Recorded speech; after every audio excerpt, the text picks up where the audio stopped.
Open eye, feel the waves cut through me. Hypnotized by the sounds I'm breathing in. Subscribe now and press the bell icon. Never miss an update. holac Somali TV subscribe please. Habeenkaas guriga dhaqayay dhagahana earphone ay igu jira heesa dhageysanayay saacaduna waxay ku beegnayd 3 saac bar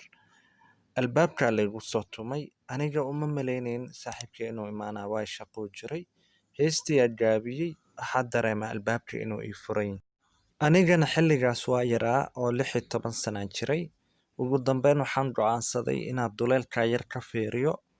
waxaaba arkaba ninaana aqoonin meel uu ka soo socdo iyo wuxuu yahay timihiisana madoobi ahaa wajigiisana cagaar u ahaa wuxuu ku haynaa hadama iga furtay albaabku igu soo tutumaya aniga waa fahmi waay maanta oo dhan igu soo qaraaca markii dambe albaabka xoogaba u sii xirtaba oo ku bariya iga fur waxaa rabaa inaan kuu sheego markii dambe waxaan soo galay qolkii anigoo meelaha fiirfiirnaa waxaa dareemay daaqada inayba ii furanta waxaa isiri ninkan daaqadu ka daawanayo shooca oo dhan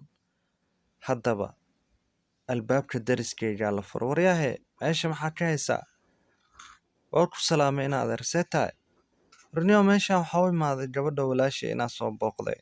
saas miya waa arrin fiican iyo tuuga ku haystay inaan ku dilaa rabay waryahe waa inaa hadda baxdaan fahmaysaa meeshan dambaan kugu arkin walaa waxaa ilaabaysaa inay hooyada ku dhashay bis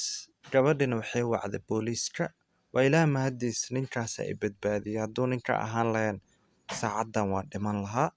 asxaabay like saara holac Somali TV haddaad ku cusub tahay subscribe dheh gambaleelkana furo kunkii wax yaraa nooga dhiman